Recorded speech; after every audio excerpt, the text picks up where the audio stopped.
Do you wish that you or your children lived in a society where violent crime was something that is nearly unheard of? Unfortunately, this is far from our reality.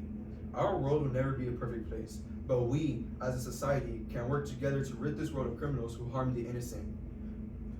Our collaboration can ensure that innocent people are protected from the disease of criminality, and we can prevent this vile and disrespect to other people who may repeat the same heinous actions. Today, I'll be giving you a speech on capital punishment, or the death penalty. Capital punishment is, and should remain, a major part of our justice system, but some people might believe that the concept of capital punishment is going a step too far or too cruel.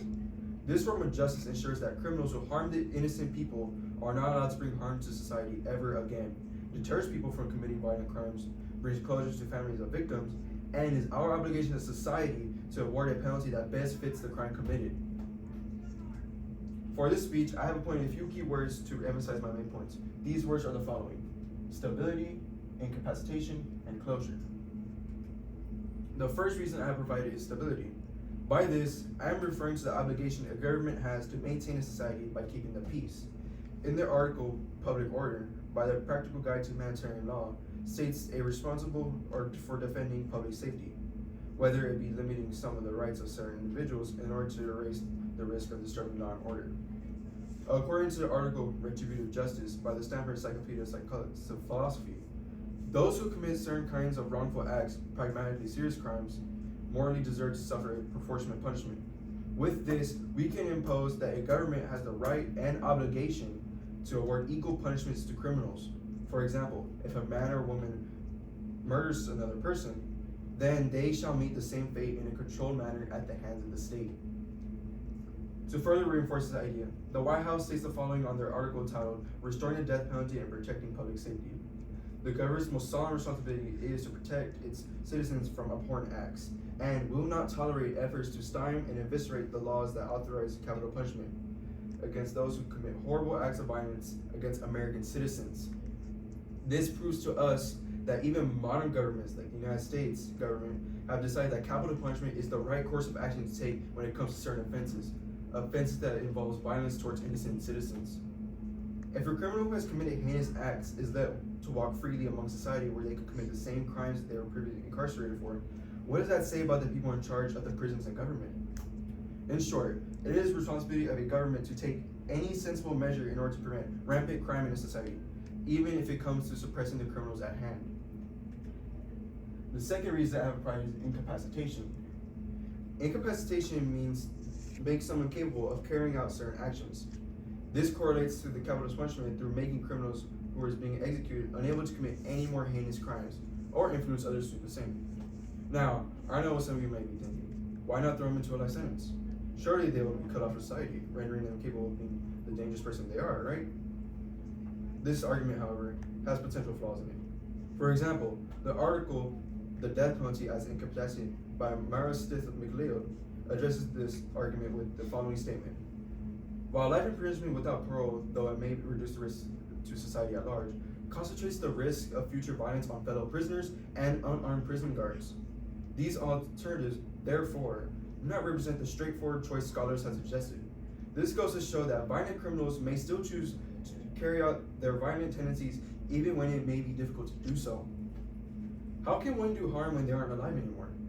With this reason I have provided, the most violent of criminals will no longer be able to enact crimes upon this world.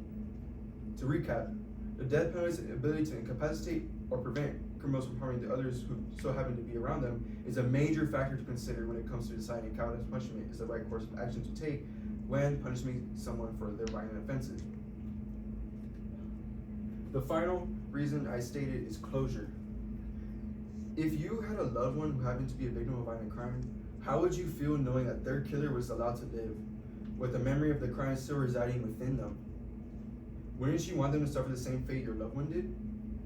Capital punishment allows families who have gone through situations like this to have a peace of mind knowing that the person who brought suffering upon the victim's family was punished in a way that put them through a similar fate their loved one went through. An article titled Death Penalty by Britannica provides us with a personal testimony. In this testimony, the mother of a deceased police officer states her grievances about her son's death and how the man who murdered her son will be executed. The following is her testimony. Phyllis Loya, a mother of police officer Larry Leister, who was killed in the line of duty, states, I would live to see the execution of my son's murderer. People need closure, and I think it means different things to different people. What would it mean for me is that my fight for justice for my son will be complete when his sentence, which was handed down by a Contra Costa County jury and by a Contra Costa County judge, will be carried out as it should be. Although not all families may feel the same way about the offender being executed, we do know, however, morally and legally, that no innocent human shall ever be killed, and the person who has committed such crimes should be held responsible for their actions to the fullest extent of the law. To restate my points, some people might not feel the same way when it comes to punishing their loved one's offender, but a personal testimony from a grieving mother comes to show that execution still is a viable option when it comes down to it.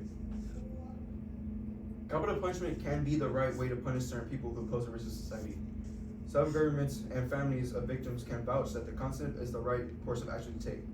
Capital punishment is also a for sure way to prevent a violent criminal from ever harming anyone again.